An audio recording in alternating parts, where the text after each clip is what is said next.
Good morning. स्वागत है आपका राजनीति विज्ञान कक्षा 12 अध्याय 4 यानी कि भारत के विदेश संबंध। शीर्षक है भारत के विदेश संबंध। आइए हम लोग देख लेते हैं कि भारत के जो विदेश संबंध हैं वो किस तरीके से संचालित होते हैं और किन आधारों पर इनकी व्याख्या की जाती है। हमारे यहां भारत में क्या विदेश नीति अपनाई जाती है और किस तरीके से इसका संचालन किया जाता है। भारतीय संविधान के भाग 4 भारतीय संविधान के भाग 4 में नीति निर्देशक तत्वों के अंतर्गत अनुच्छेद 51 में भारतीय विदेश नीति का वर्णन किया गया है। जब हम विदेश से संबंध रखेंगे तब हमें एक नीति निर्धारित करनी पड़ेगी कि किस नीति के आधार पर हम अपने मित्र बनाएंगे और किस आधार पर हम लोगों से अपने संबंधों को स्थापित करेंगे। इसको कहते हैं भारतीय विदेश नीति। लेकिन यहां थोड़ा सा आप लोग समझ लीजिए कि विदेश नीति में कुछ तत्व ऐसे होते हैं कि जिनका निर्धारण कर लिया जाता है लेकिन लगातार उनको अक्षरशः पालन नहीं किया जाता है। कभी कभी इन नियमों की अवहेलना भी की जाती है। विदेश नीति का मूल तत्व होता है राष्ट्रहित। राष्ट्रहित जिस समय जिस परिस्थिति में होता है उस हिसाब से नियमों का परिवर्तन कर लिया जाता है। इसी को कहते हैं विदेश नीति। अब देख लेते हैं कि विदेश नीति की आवश्यकता क्यों पड़ती है। सबसे पहला क्वेश्चन आता है कि विदेश नीति की आवश्यकता क्यों पड़ती है। जब एक से अधिक राज्यों के साथ रहते हुए मानव एक सामाजिक प्राणी है और सामाजिकता के आधार पर समाज में जितने भी लोग हैं यानी कि जितने भी देश हैं उन देशों के साथ संबंध बनाना पड़ता है। बगैर संबंध बनाए आप नहीं रह सकते हैं। तो इसके लिए एक विदेश नीति का निर्धारण किया जाता है। अब कहते हैं कि विदेश नीति में की जो आवश्यकता है वो क्यों पड़ी हमें। वही हमने आपको बताया कि नंबर 1 राष्ट्रीय हितों की रक्षा एवं उनको बढ़ावा देने के लिए। क्या? राष्ट्रीय हितों की रक्षा करने के लिए और उनको बढ़ावा देने के लिए। दूसरा क्या है? वैश्विक या भूमंडलीय विषयों में देश की सहभागिता सुनिश्चित करने के लिए। यानी कि देश उन अंतरराष्ट्रीय परिस्थितियों की किस हिसाब से किस दृष्टि से देखेगा और किस आधार पर अपना निर्णय लेगा, ये विदेश नीति में निर्धारित कर दिया जाता है। मोटा मोटा समझ लीजिए कि विदेश नीति होती क्या है। किसी देश की विदेश नीति विश्व के अन्य देशों के साथ आर्थिक, राजनीतिक, सांस्कृतिक और सामाजिक संबंधों को संचालित करने के लिए एक नीति बनाई जाती है। कुछ नियम बनाए जाते हैं, वो नियम विदेश नीति कहलाती है। अब देखिए, जब भारत स्वतंत्र हुआ तो पहली जो विदेश नीति थी वो नेहरू जी की विदेश नीति थी या नेहरू कालीन विदेश नीति थी। नेहरू कालीन विदेश नीति में क्या मुख्य बातें आई वो देख लेते हैं।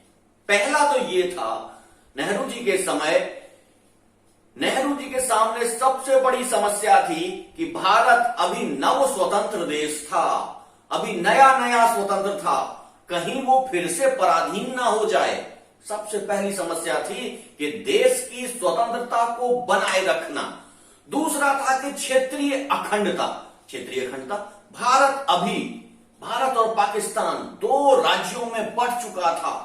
ऐसा ना हो कि कैसे हम अपनी विदेश नीति को किस प्रकार संचालित करें कि हमारी जो ये क्षेत्रीय अखंडता है, जो हम एक तरीके से जुड़े हुए हैं, इस अखंडता में किसी भी प्रकार का विघ्न ना पैदा हो और भारत के अन्य टुकड़े ना हो जाएं।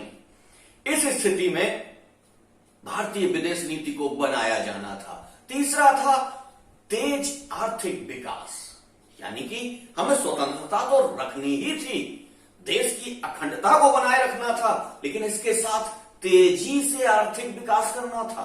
यदि हम आर्थिक विकास नहीं करेंगे तो कहीं ना कहीं हमें अन्य देशों पर निर्भर रहना पड़ेगा और यही निर्भरता आगे चलकर कहीं परतंत्रता में न बदल जाए, इसकी बहुत बड़ी आशंका थी। हम लोग सदियों से गुलाम थे, उस गुलामी के पश्चात ये जो स्वतंत्रता मिली थी इसको संभाल के रखने का सबसे बड़ा दायित्व था हमारे शासन पर। अब देख लीजिए, नेहरू कालीन जो विदेश नीति थी उसके क्या उद्देश्य तो ये थे जो हमने आपको बताई। इसमें क्या विशेषताएं थीं, किन विशेषताओं के आधार पर इस विदेश नीति को संचालित किया जाता था। सबसे बड़ी गुटनिरपेक्षता। गुटनिरपेक्षता आप लोग जान रहे हैं, जब भारत स्वतंत्र हुआ उस समय शीत युद्ध प्रारंभ हो गया था। शीत युद्ध में दो गुट थे, एक पूंजीवादी एक साम्यवादी। तो भारत इन दोनों ही गुटों के साथ सम्मिलित होना नहीं चाहता था। कहीं ना कहीं भारत को यह लगता था कि यदि हम इन गुटों के साथ सम्मिलित होते हैं तो हम अपनी स्वतंत्रता पुनः ना खो बैठें। इसलिए एक नवीन ध्रुव का निर्माण किया गया जिसे कहा गया गुट निरपेक्ष आंदोलन या गुट निरपेक्षता की नीति। भारत के लिए सबसे महत्वपूर्ण थी गुट निरपेक्षता की नीति। दूसरा था पंचशील समझौता। इसमें 5 बातें थीं। वो 5 बातें क्या थीं आगे डिस्कस करेंगे। नंबर तीसरा है साम्राज्यवाद और उपनिवेशवाद का विरोध। क्या है साम्राज्यवाद और उपनिवेशवाद? साम्राज्यवाद का अर्थ है किसी भी प्रकार का अपने क्षेत्र को बढ़ावा देना, यानी कि अपने क्षेत्र को से किसी दूसरे के क्षेत्र में जाना, वहां उसको गुलाम बना लेना, इसको कहा जाता है साम्राज्यवाद। और साम्राज्यवाद का ही एक दूसरा रूप है जिसको कहा जाता है उपनिवेशवाद। वहां रहकर अपनी कॉलोनी बनाकर उन लोगों को पराधीन कर दिया जाता है। उस पराधीनता की अवस्था में तो हम क्या करेंगे? भारतीय विदेश नीति क्या होगी? साम्राज्यवाद और उपनिवेशवाद को कतई स्वीकार नहीं किया जाएगा और इनका विरोध किया जाएगा। अगर हम देखते हैं कि कोई देश ऐसा कर रहा है तो हम उसका विरोध करेंगे, हमारे साथ हो या अन्य किसी देश के साथ हो, तो तब भी हम उसे उसी विरोध की स्थिति में रखेंगे। नंबर चौथा पॉइंट है विश्व शांति के लिए प्रयास। विश्व में अभी द्वितीय विश्व युद्ध हो चुका था, उसमें इतनी सारी हिंसा हुई थी। इस हिंसा को देखते हुए भारत को लगा अब ऐसी किसी भी स्थिति को उत्पन्न नहीं होने देंगे। अगर ऐसी कोई स्थिति उत्पन्न हो रही होगी तो उस स्थिति को टालने का प्रयास करेंगे और विश्व शांति के लिए लगातार प्रयत्नशील रहेंगे। इस विश्व शांति एक इतनी बड़ी अवधारणा है कि जिसको कई बार पहले राष्ट्रसंघ ने प्रयास किया लागू करने का, वो नहीं कर पाया, असफल हुआ। आजकल संयुक्त राष्ट्र संघ कर रहा है, लेकिन कभी ना कभी एक ऐसी स्थिति उत्पन्न हो जाती है जहां द्वंद्व पैदा हो जाता है, जहां टकराव पैदा हो जाता है। इस समय कोरोना काल में भी देख रहे हैं कि अमेरिका और चाइना में स्पष्ट टकराव दिखाई दे रहा है। दोनों एक दूसरे के प्रति बहुत कटुता रख रहे हैं, जो आगे चलकर एक बड़े संग्राम में बदल सकता है।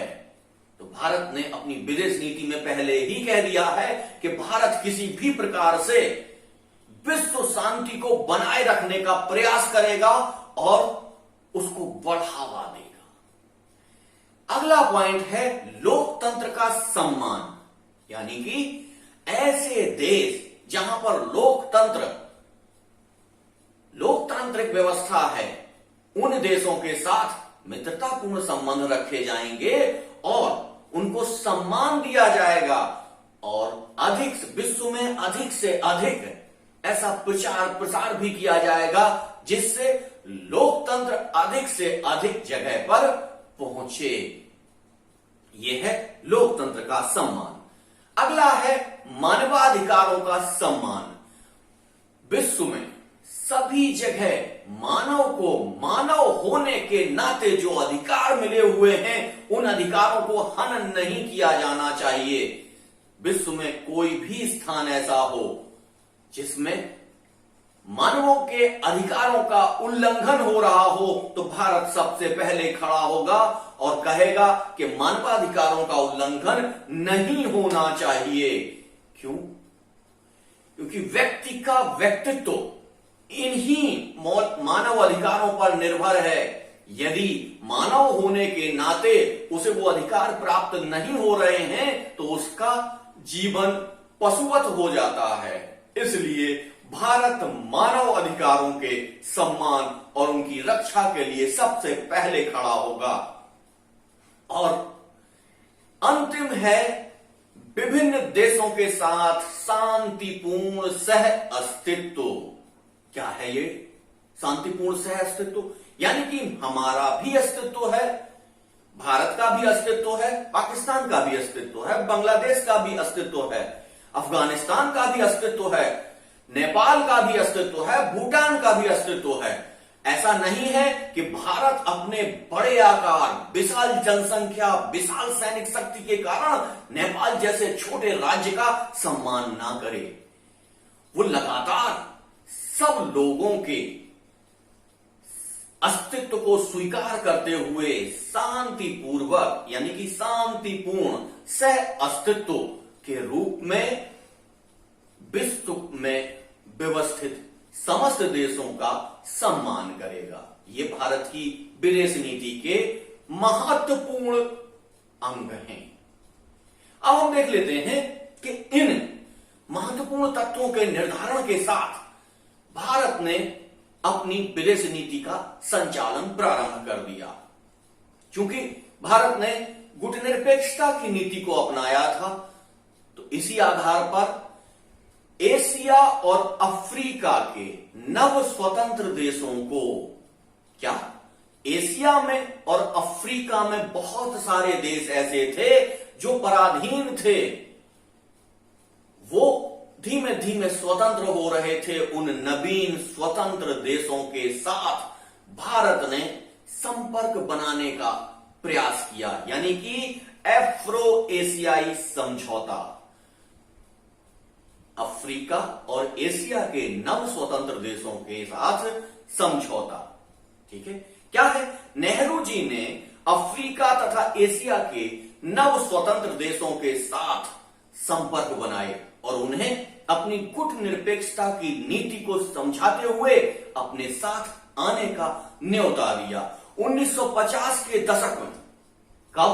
1950 के दशक में नेहरू जी ने एशियाई एकता की पैरोकारी की। क्या कहा? कि एशिया के लोग एक होके रहें, तभी वो संपूर्ण विश्व का सामना कर सकते हैं। यानी कि एशिया और एशिया के साथ अफ्रीका, इन सब लोगों को एक साथ लाने का भी प्रयास किया नेहरू जी ने। और इसी कड़ी में उन्होंने इंडोनेशिया के शहर बांटुंग में, कहा?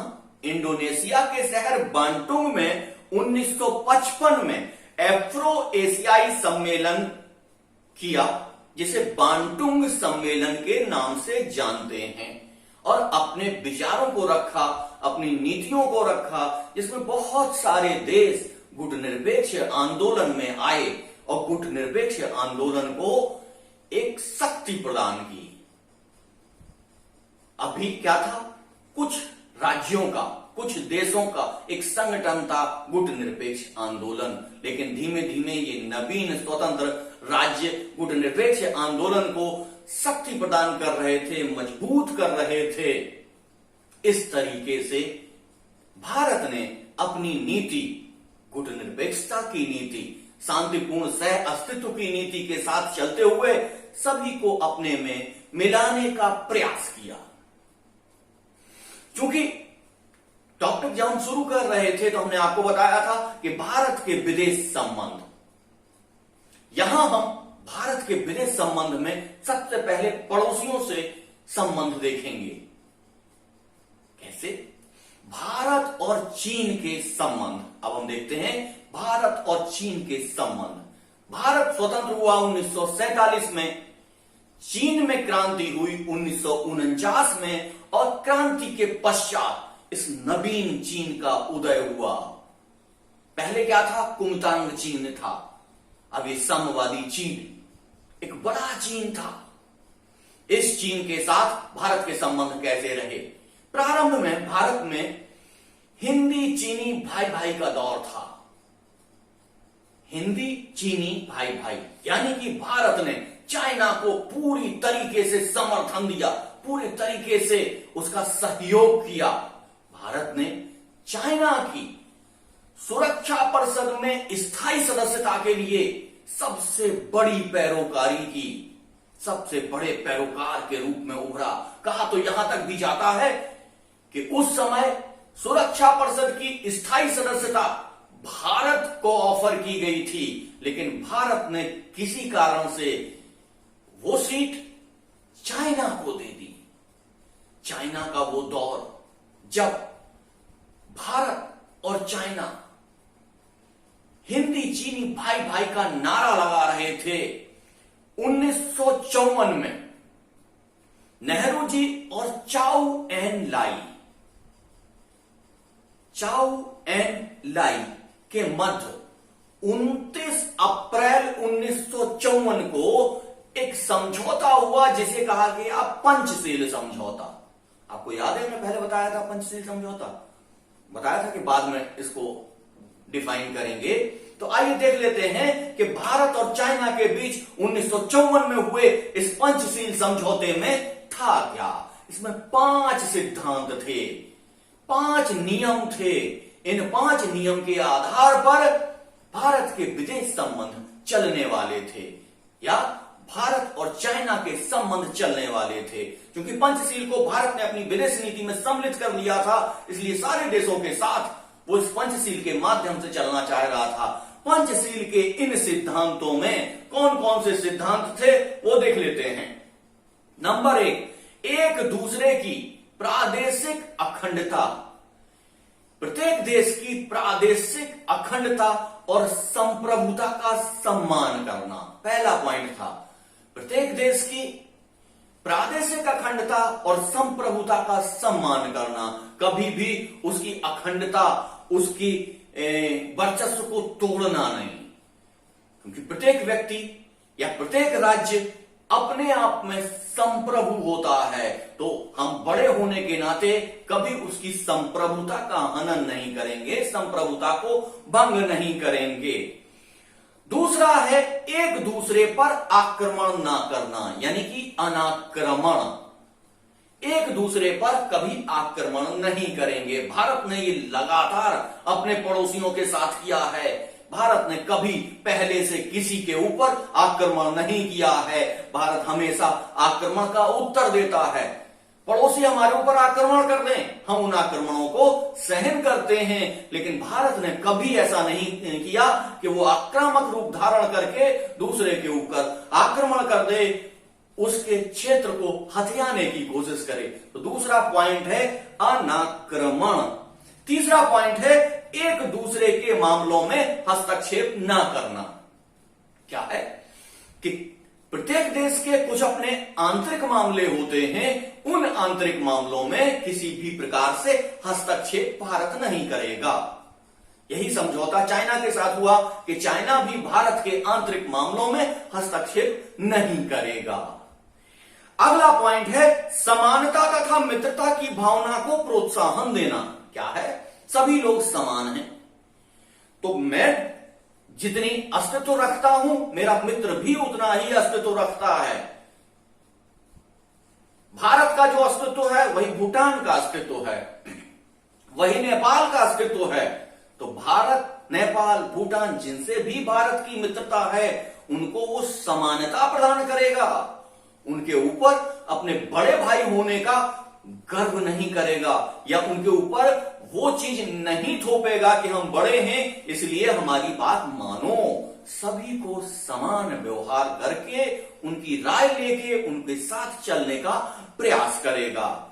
अगला है इसी नीति में शांतिपूर्ण सह अस्तित्व, यानी कि सबको समान रूप से संचालित करेगा, सबका समान सम्मान करेगा और शांति के साथ जीवन यापन करेगा। शांतिपूर्ण तरीके से सभी देश अपना विकास करें, उसमें किसी भी प्रकार का हस्तक्षेप भारत नहीं करेगा। ये शांतिपूर्वक ये पंचशील समझौता भारत और चीन के साथ 1954 में हुआ, लेकिन ये 1954 से लेके 1957 तक भारत का हिंदी चीनी भाई भाई का दौर चल रहा था। भारत पूरी तरीके से उनका समर्थन कर रहा था। चाइना ने तिब्बत पर अपना अधिकार जमाया, भारत ने उसका कोई विरोध नहीं किया।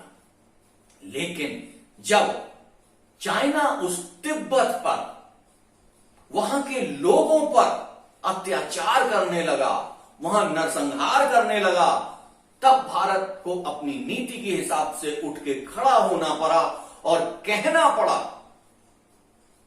कि आपकी ये नीति ठीक नहीं है। और दलाई लामा ने अगर राजनीतिक शरण मांगी तो दलाई लामा को राजनीतिक शरण भी प्रदान की। भारत और चाइना के अच्छे रिश्तों के दिन यहीं से क्रमशः समाप्त होते चले गए।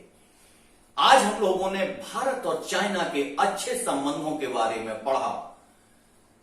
कल हम देखेंगे कि किस तरीके से भारत और चाइना के मध्य कटुता के संबंध उत्पन्न हो गए और कैसे भारत और चाइना के रिश्ते आगे बढ़े। धन्यवाद।